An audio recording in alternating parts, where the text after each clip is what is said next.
Shalom, brothers and sisters. We're about to get started real shortly here.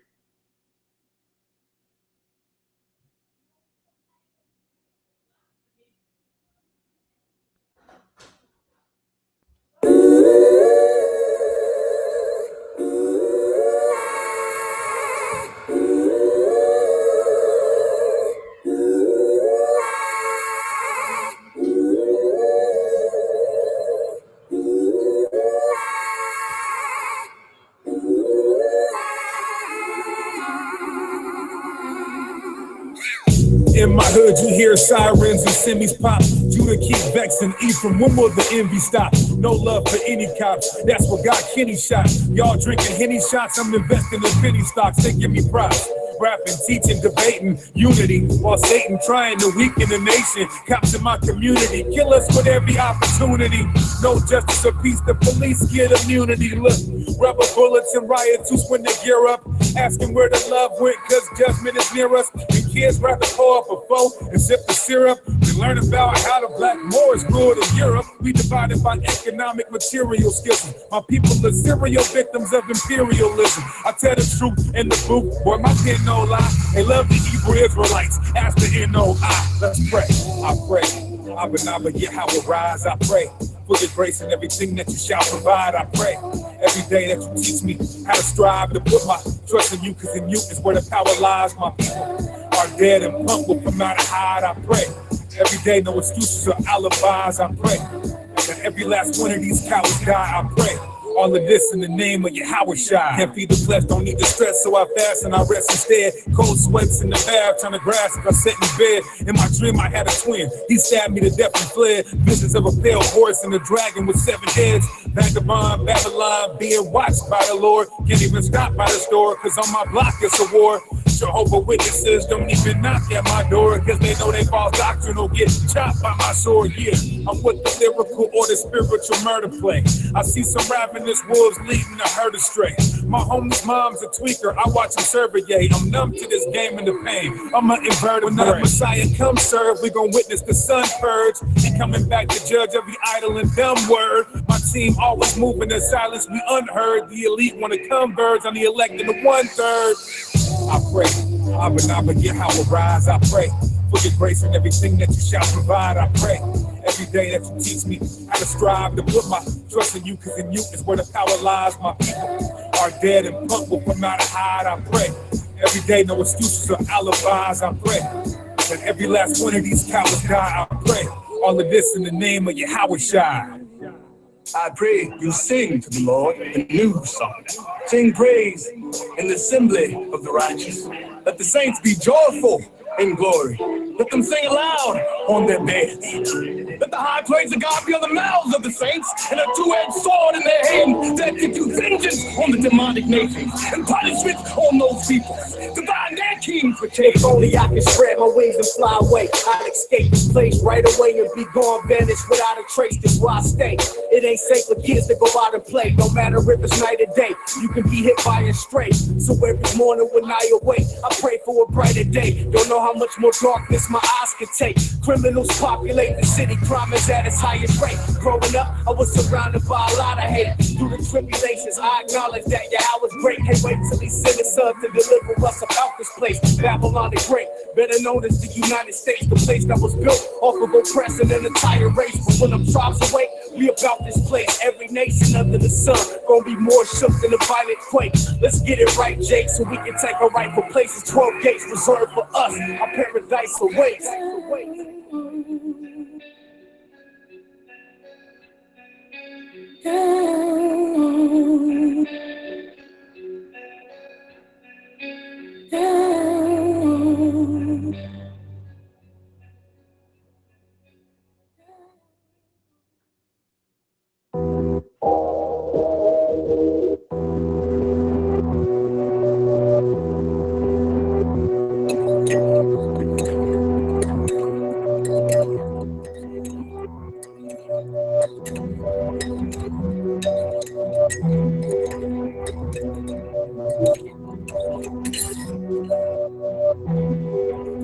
Kanye, get out. Exposing the sample, call him Kanye West. America gonna be destroyed. No doomsday threats. It's gonna get hit with ballistic missiles from Gog and Magog. You shouldn't have had liposuction. Should have jogged the weight off. We the resistance. Hear the bravery in my voice. You lied to us when you said slavery was a choice. Nigga must have smoked up a whole quarter piece. 1441, we was kidnapped by the Portuguese. When I hear the words make America great again, all it means is make blacks and Latino slaves again. You said Bush don't care about black people. When it comes to cooning, you're a Barkley and Shaq's equal.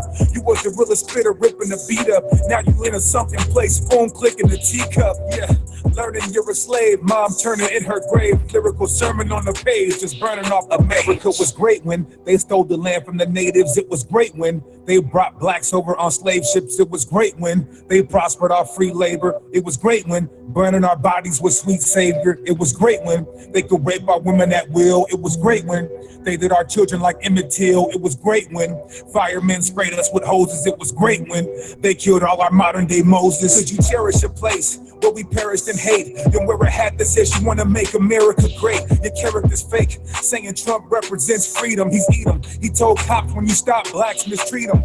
Everything changed when you got with that ratchet thought. Your mom's casket dropped, evil, cerebral, and rapid thoughts. That aftershock, you started tweaking off acid drops, high as an astronaut. I bet this shit happened to Travis Scott. Watch the throne, you really sold yourself a dream. It seems the people highest up got the lowest self-esteem. Made back on the road to hell. You should be wearing the hat that said your soul's for sale. Yeah, look at all this backlash, hate. First you backstab Hov, then you backstab Drake. MK Ultra eye stuck in your mouth wide. This ain't the same Kumbaya from the south side. America was great when cotton picking with bloody fingers. It was great when we called Mexicans beaners. It was great when we didn't have a voice to speak. It was great when they fed us scraps, no choice to eat. It was great when they fed our babies to gators. It was great when they beat us before the taser. It was great in the 20s, 30s, and 40s. It was great when the media didn't cover our stories. Yeah, it's the Deacon, aka Fop Lord Sakari. All praise how about Shimmy outside. Hey, Kanye, man, get out. You out of pocket, homie. All the jewels, all the gems, all the jewels and gems you gave us. Hey, Kanye.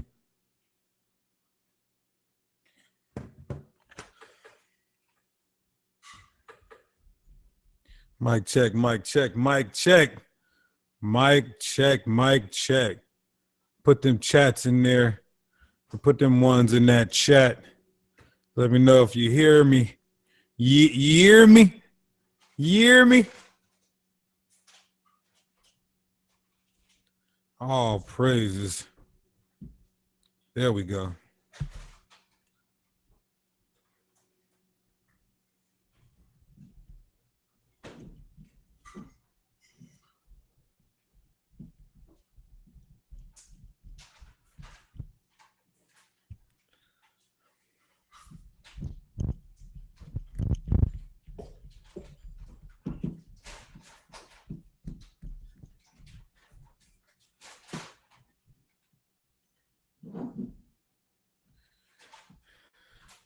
Yo, Chief, go ahead and say something so I can make sure I hear you clearly.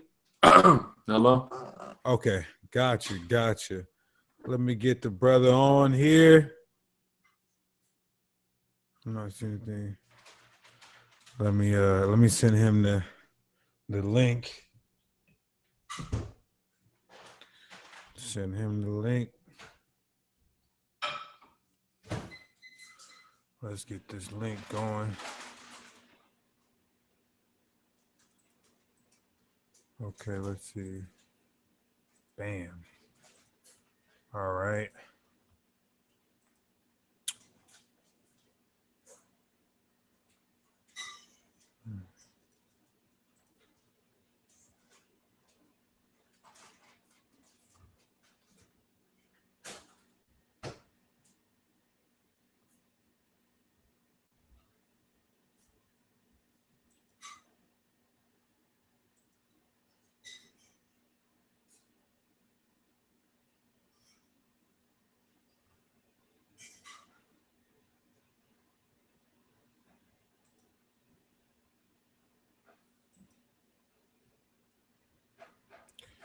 Bear with me, brothers and sisters. This should be good. This should be good. It's always good when, so-called black folk who is into predominantly so-called black, so-called religions. I felt that was a very convoluted way to say that. But it's good when we come together and we deal with that. We got a lot of our people that's in Kemet. We got a lot of our people that's in Islam. And for the most part, we could say that those are predominantly black or colored, rather, schools of thoughts and ideologies. So it's always good to be able to delve in to these topics and subjects.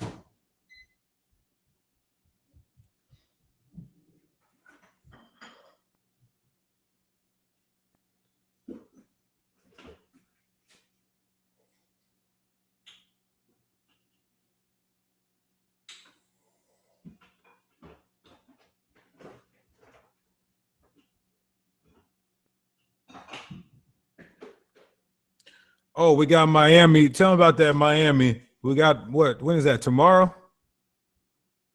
Miami, Friday, Saturday, Sunday. It's going down. It's going down. All praise Yahweh, Hashem, Yahweh Shine. We're probably gonna be in Orlando tomorrow. Camp in Orlando. It's looking like about 6 o'clock downtown Orlando. Okay. So y'all look out for that if you're in the Orlando area. Then most high will the rest of the weekend we will spend in South Florida, Fort Lauderdale, and Miami. Let me get y'all the flyer.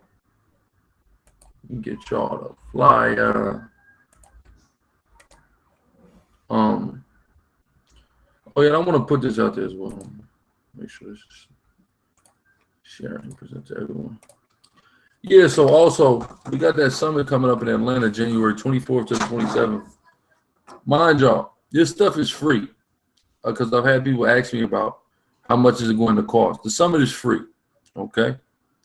We're going to spend money so Israel can get together free of charge, okay? It's what the Masharah Yashra has been doing for 12 summits now, all through the spirit and power of Yahweh B'Hashem Yahweh Shai. All right? So we'll meet us in Atlanta at that summit. Also, if you're in the Florida area, we'll be in Orlando tomorrow briefly, and then, Hollywood Beach, South Beach, Little Haiti, Golden Glacier, Miami, and Fort Lauderdale area the rest of the weekend. So look for us there. Hello. We got you on, brother William. All right. Okay, so yeah, we can get started. You want to hand me that? All right, let me give a proper opening and a proper introduction. You want to introduce him properly? Khan. So first and foremost, we want to give all praises, honor, and glory to Yahweh B'Hashem Mashiach Yahweh Shai. That's the Most High in the name of His only begotten Son. I'm the Deacon Akai, aka Fob Lord, and we got, as always, my co-guest. Real quick, I want to give a big shout out and Yahweh B'Hashem Yahweh Shai brought a thumbs to the brother Derek Yehuda for the powerful donation just came in the chat, man. Big shout out to that brother. Go ahead, man. Big shout out, Derek. Go ahead and introduce yourself, brother Gorilla Hebrew. Oh man, you already know, man. It's your brother Chief Priest Alazar Banoya, aka the Gorilla Hebrew. That's right. And then I got my brother William. Go ahead and introduce yourself, what you want to be called for the airing of the show and so forth.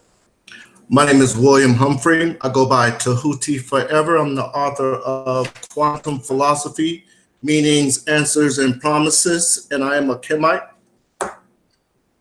Okay, Khan, and would you like us to address you as Tahuti Forever.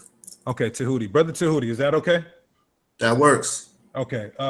So how long you been in the school of thought of Kemet? Well, you a grandmaster? No, I'm not a grandmaster. That's a very complex question. I've been learning the actual Kemetic legacy for about 2.5 years. However, the calling to Kemet, I've been called to Kemet my whole life. Learning about nature, understanding what nature is telling me, and putting that into words and into a culture, that's something that I've done my whole life. Like I was mentioning, the book that I wrote here, Quantum Philosophy, Meanings, Answers, and Promises, this book is a Kemetic book. However, I wrote it in 2011, so that's over 7 years ago. But if you were to understand the principles in this book, you'll see the correlation between my writings, my understanding of spirituality in the universe, and the Kemetic books, Coming Forth by Day, or the Hosea. It's all the same basic principles. When you understand nature and what nature is telling you, when you can read that language that's shown to you every single day. Mm-hmm. So yeah. Okay, so I was sent a message by a good brother who introduced me to this brother Deabte, and here we are. The title of the debate is Where the Bible. Well, I didn't put the title actually in the actual video, but what we agreed to talk about is, are the stories of the Bible stolen from Kemet? Correct? That's correct. Okay, so how I'll do it is Gorilla, if you think this is fair, just kind of give him the floor and let him bring forth the first story. I guess we can go story by story, and then Yeah, that sounds like it'll work the best. Okay, you got the floor, brother. All right, thank you for that. So what I like to say about it is that the narratives are Kemetic, right? But the book in itself and the way it's composed is also Kemetic. So you're looking at the narratives within the book, how the book is written and what the book is talking about, and also the history of the book. All of it is Kemetic. So it's not just one aspect of it. Now, when I say all of it is Kemetic, I don't mean every single word. What I'm saying is that it derives from Kemet. Originally, the very first 5 books of the Bible was written by someone by the name of Moses, supposedly according to the narrative, right? So we're going to look at it inside of the narrative, and then we're going to look at it historically, because either way, it's going to get you to the same answer. So what I would like to say about myself, first off, is that I believe the Bible is semi-historical. I don't believe it's completely accurate in its history. I don't believe every single character in the Bible existed. However, I'm not one that's going to say no one in the Bible truly existed, because I can't wrap my mind around how a book could come out as being historical where there's not one shred of historical information in it, right? So the author of it, when he produced it, when he presented it to the people, they had to be familiar with some of the history, right, originally, or he would have had to say, well, this is a completely fictional book, because you have to link it to something in history to be able to say it has some history in it. So the way I look at it is, it has to be partly historical, right? And from my tutelage, from learning Kemet, I can see where the history is and where the rewrites are, right? So we're going to start off talking about Moses because he began the book, right? Am I correct about that? He wrote the first 5 books of the Bible, according to the Bible itself. Go ahead, Gorilla. Oh yeah, well, the Bible itself does not say that Moses wrote the first 5 books. No. Okay. They're right, called the books of Moses, but there's scribes that wrote those books, and wrote essentially all the books of the Bible were written by scribes. Okay, so you're saying Moses did not write the first 5 books. Himself personally, no. Okay, that's fantastic because I don't believe Moses wrote the first 5 books either. However, traditionally we're told that Moses wrote the first 5 books. And under that line of thinking, when you look at the story of Moses, he was raised as a Kemite. He was raised through the Kemetic legacy as well as the Hebrew legacy. He was raised in the home of the Pharaoh, and he also visited his birth parents or mother and brother and sister. So he was raised, it says he was raised in both worlds. Now, that being said, when you look at his particular writings, that's where you're going to find the most parallels, the most commonality between Kemet and the Bible. You're going to find it mostly in those 5 books. The rest of the Bible, you're not going to find those type of similarities. You'll find word for word, almost like plagiarism, but you're not going to find the similar type of stories in the rest of the Bible. It's mainly the ones that people accredit Moses of writing. And what I generally explain is that, well, if he was raised Kemetic, he learned the Kemetic stories. Now, I don't really get into the little minutia of the writing or the actual parallels, like we're talking about the Garden of Eden, which is similar to, like, the Garden of Eden is a place where Adam and Eve were supposed to live out eternity. They're supposed to live forever, right? In peace, in bliss, in harmony, in tune with nature. In our Kemetic legacy, we have the fields of reeds. That's where you're supposed to live out eternity, in peace and bliss. It's basically the same type of principle. Now, when I bring up these parallels, I'm not saying that it was completely copied 100%. I'm just saying this is where the story originated. This is where the concepts originate from, right? And it was rewritten to fit whichever stories or whichever ideas the writer wanted to put in them. So they're not 100% the same, but they are originally Kemetic. So I'm saying that, like, the tree of knowledge, we have a Kemetic tree of knowledge, right? When I'm talking about, let's see, you got the Garden of Eden, you got the tree of knowledge, you have the snake, and I know a lot of historical cultures, civilizations have the evil snake. We have Apophis, and it's the same exact principle, right? This evil snake that needs to be destroyed. Now, under the principle that Moses would have learned these stories, and under the concept that, okay, Moses was actually the person who wrote those 5 books, that would correlate. However, Guerrilla Hebrew is saying that he doesn't agree that Moses wrote those stories, and neither do I. We don't have a historical Moses. In history, there is no, like historical people will say, like Gandhi, okay, we'll say Imhotep. Imhotep is a lot older, thousands and thousands of years older than the concept of these biblical people, but we know them as being accurate, actually being historical.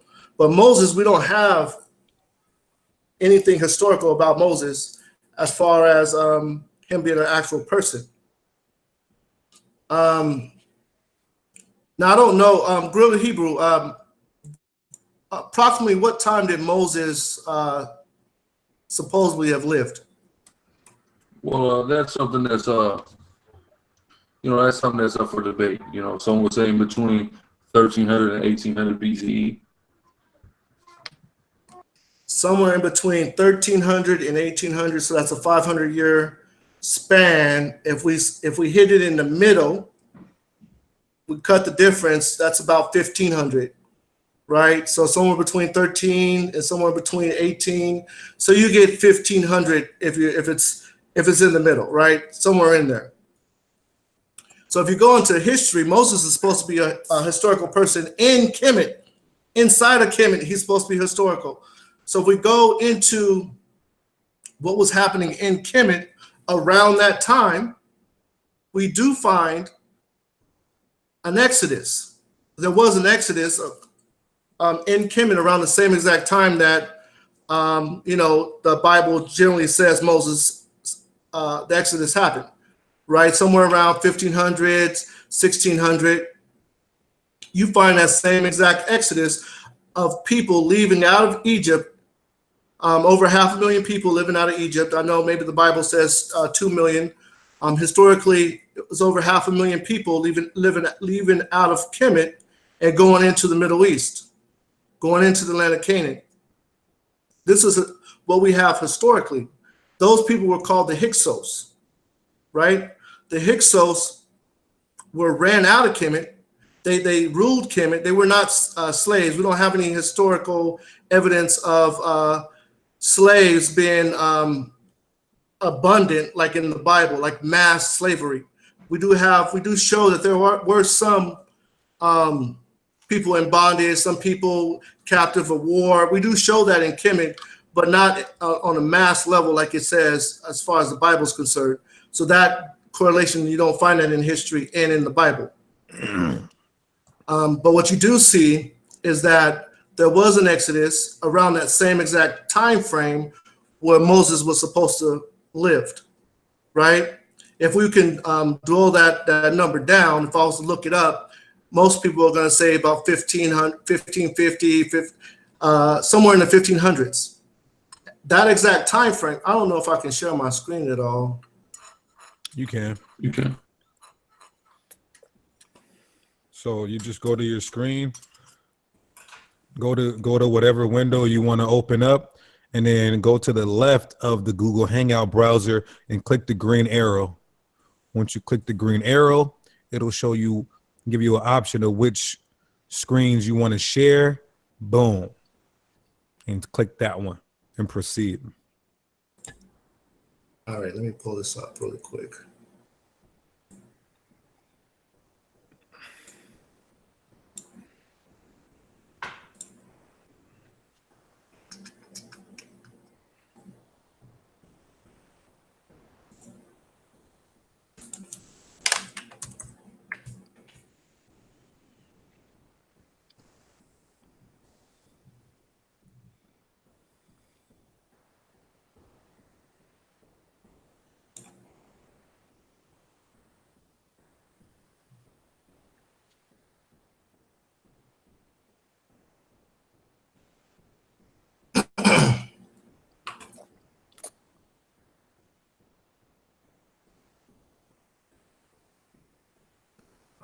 You said to the left of the green, this green dot says show. Okay. No, you'll see. So you want to take your arrow, place it on your screen, on the actual Google Hangout screen, not your web browser. You need to go to your Google Hangout screen. Okay. Yeah, and then you'll see the green arrow. You'll put your mouse on it. It'll say screen share. You click that. You see it? No. You know, I might just hold on, it's coming up maybe. Yeah, the green box. Yeah, the green box. It'll say screen share. Shout out Elder Priest Don Yala. I see him in the chat. All praises. Y'all go get the Elder's album, man. Cop that album from Elder Don Yala, Priest Don Yala. He got some fire coming out. All right, so now I'm having some technical difficulties getting that screen share. So we want to be able to see it. We want to be able to see it. So let me see if I can walk you through it real quick. If not, we can move on. So do you see your regular web browser, right? Right. Okay, get totally off of that. Go to the Google Hangout screen where you see me at the bottom, or me actually speaking, me at the bottom, right? I see you, right? Okay, Now you click your mouse. You're on the laptop or desktop? I'm on a laptop. Okay, so put your mouse on the screen, and you're going to see in the left column like a text message icon, a green arrow icon, a video icon, an equalizer icon. Only thing I see is the video icon. Oh, it might not let them screen share. What kind of? I guess not. Okay. All right. Well, if you can quote it, I guess what we can do is fact check it. If it's like a major point you're trying to make, we could pull it up possibly. All right. Well, all the points are what it is it's a combination of points, right? It's putting everything together and just looking at it holistically, right? Looking at the total sum of all the information that points back to the same exact place. It all points back to Kemet.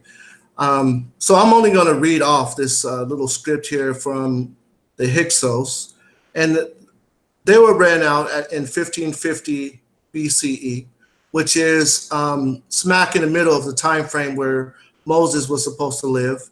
And we have the person who ran them out by the name of Amos, right? Now, Amos had a brother named Kamos, and those are our two Moseses that we have in history. So the basic history is that Amos runs out the Hyksos, who were in power in Kemet, in that same exact time frame where we're talking about these people leaving out of Kemet and going into the Middle East. The story is exactly the same as history. So what I'm proclaiming is that it is based on history. We don't have the historical Exodus. We have the historical Hyksos leaving out in the hundreds of thousands into the Middle East, where they were ran off by a scribe. And this scribe did actually write the story of this Exodus, right? And his name is Amos, Ahmose. It almost has the name Moses in that, right? So that's one of the points that I bring up. Can I get that source that you're using? What source? What I was pulling up was just the internet. I was just pulling it up on Wikipedia. This information is spread widespread. It's not something that's in one particular area. But yeah, I was just looking it up on Wikipedia. Okay. Okay. Anything you want to? Well, the brother mentioned a few things. I know there's a lot more to go, but I don't want to have to. I don't want to have to recap so much. True. So let's just kind of ask a couple of questions of what he's already mentioned. Alizar, did you have anything of what he mentioned already? Because I had a couple of questions. He lightly brushed over a few things in Genesis. He spoke about a garden. He spoke about an evil snake. And he spoke about Exodus. So let's first start with Genesis, right? Mm-hmm. Here's why it would be problematic for you to even point out any similarities between Genesis and anything in Kemet. Because from the biblical narrative's perspective, this is something that occurred to the ancestors of all living, right? It occurred to the ancestors of all living people. So it stands to reason that if it in fact happened to the ancestors of all living people, that all living people would have some version of this history in their system. So there's that's why people always focus on that. They focus on the flood. Everybody has these stories. Nobody has a monopoly on any type of account of global floods, etc.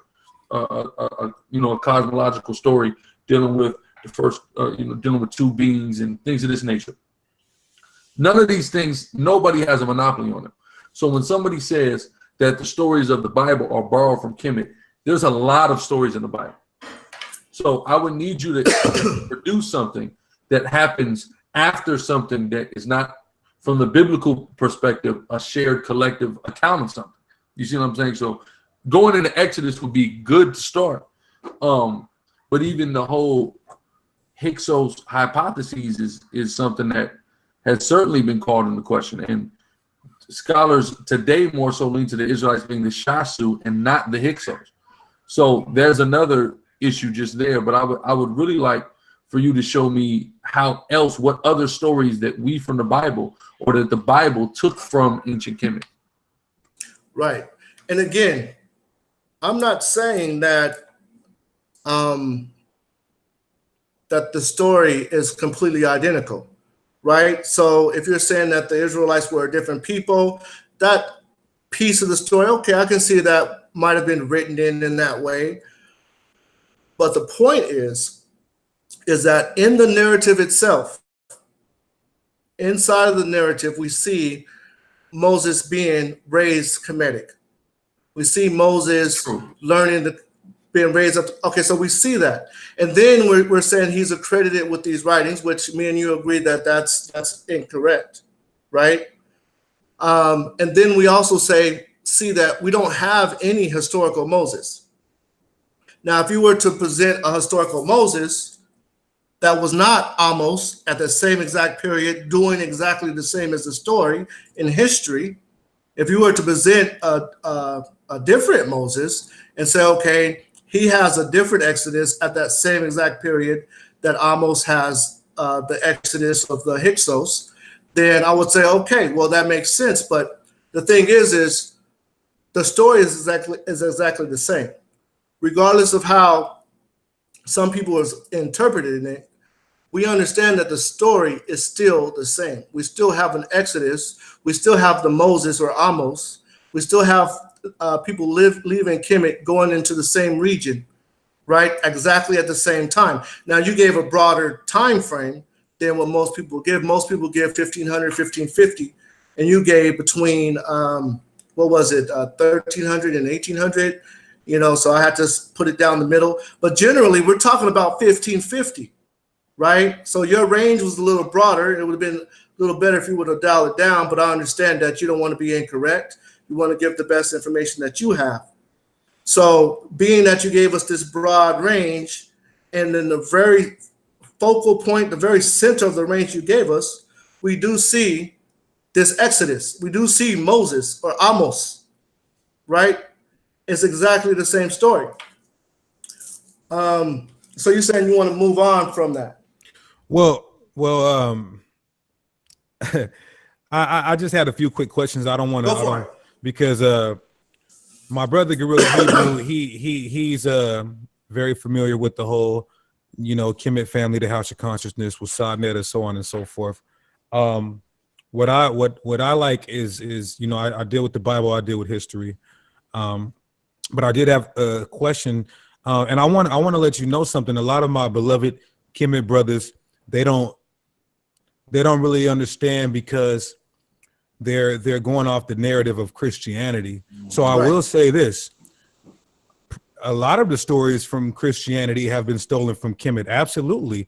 Right. Christians worship the Ankh. They believe in that whole December 25th and a lot of other parallels that we see in ancient Kemet. So I will say Christianity then stole a lot of the customs, practices, and culture from Kemet and various religious civilizations as well.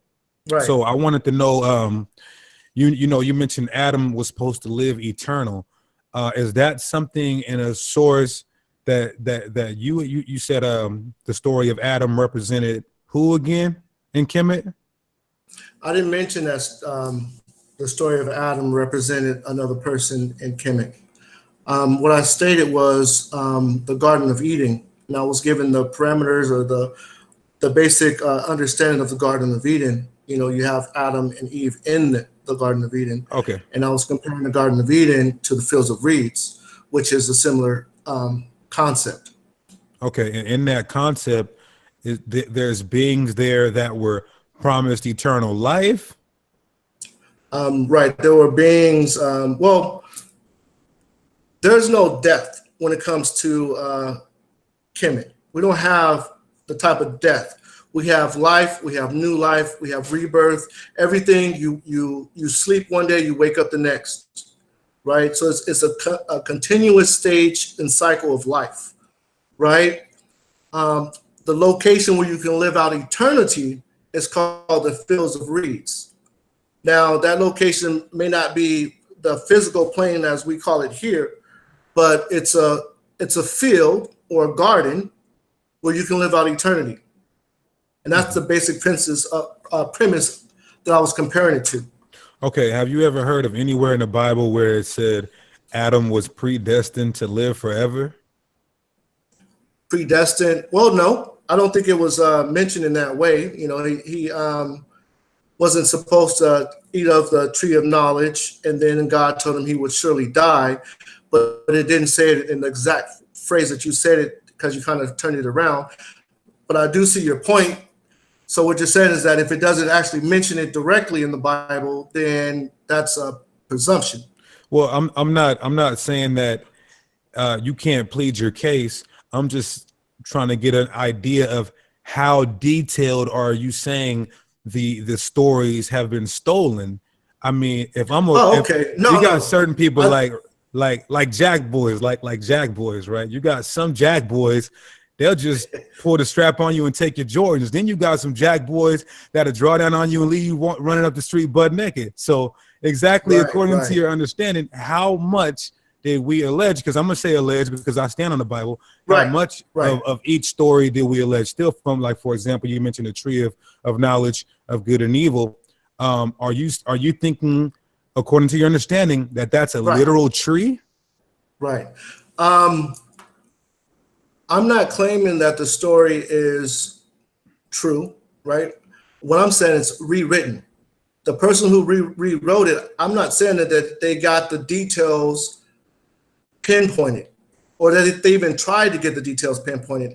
What I'm saying is that they learned it from Kemet, and then they transferred it, they changed it how they saw fit, right? So I'm not saying that, oh, well, Adam has to live forever for it to be a similarity. No, I'm saying that, you know, the fields of reeds, the Garden of Eden, is basically the same concept, right?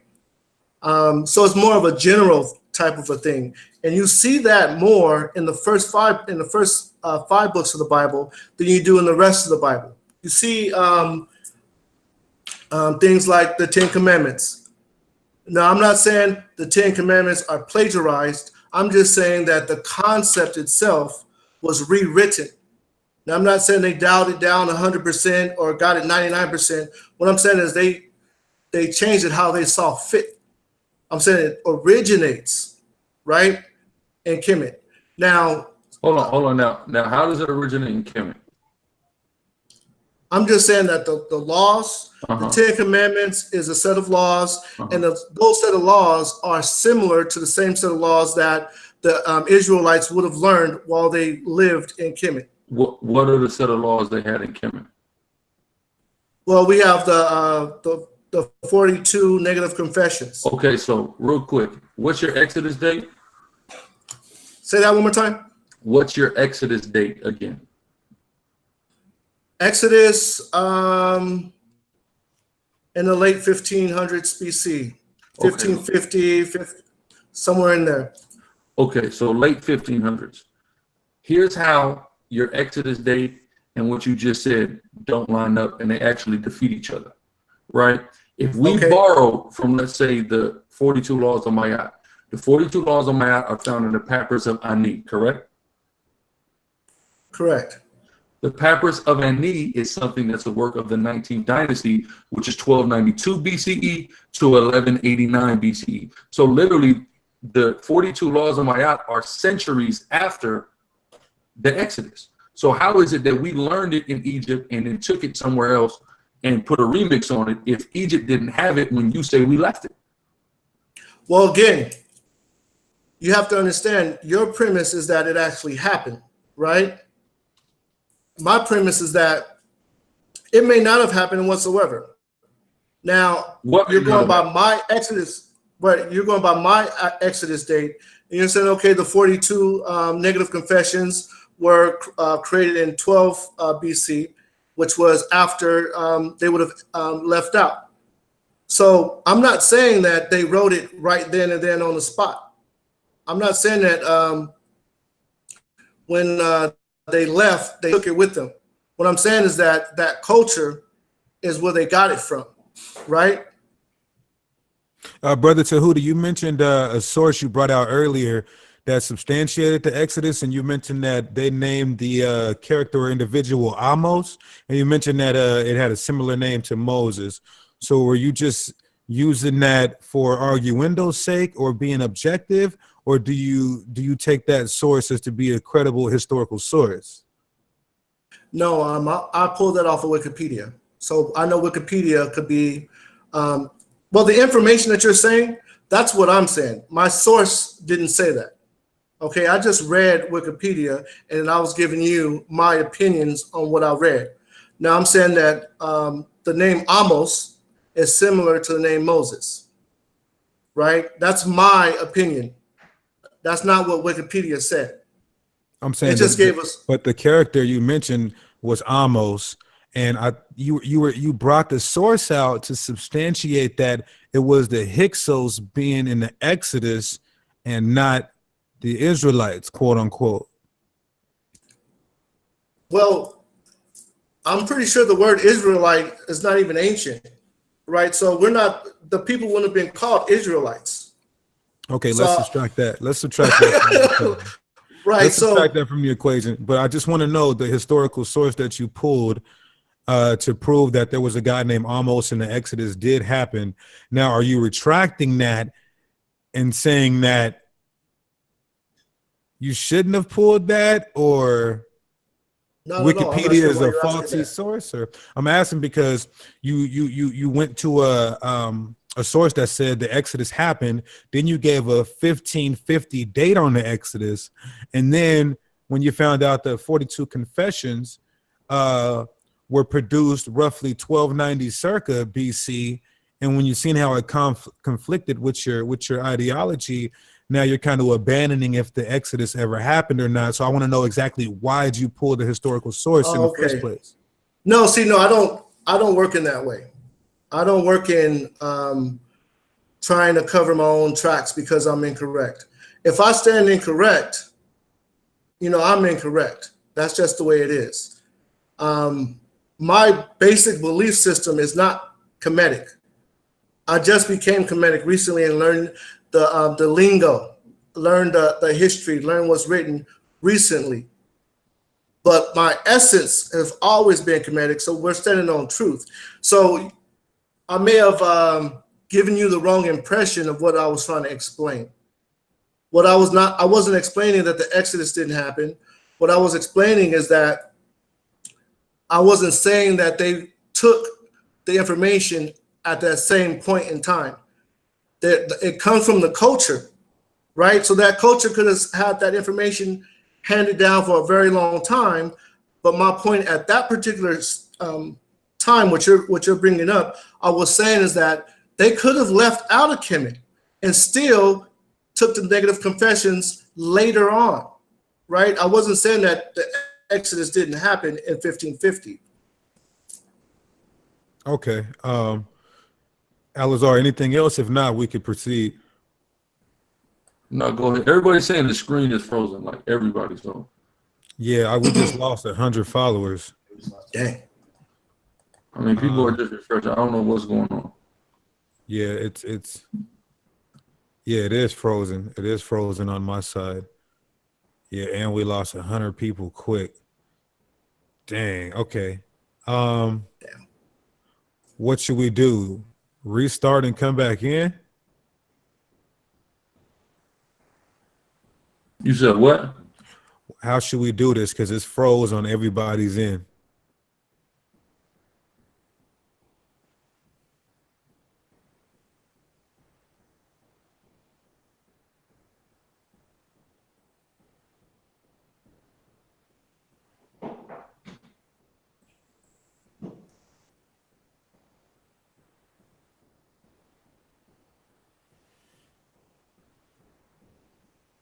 Well, I'm fine with that, whatever. Okay, let's start. Hold on, just give it a minute. Yeah, let's see. Okay.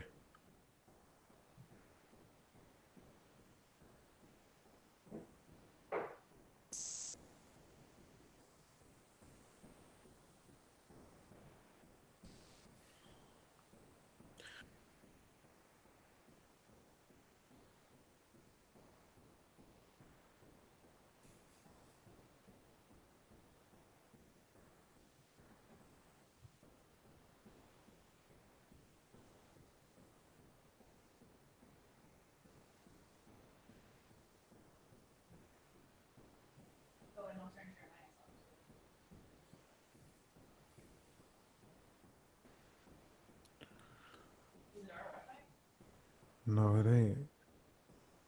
Because I would be lagging. I would be lagging, but I'm not lagging.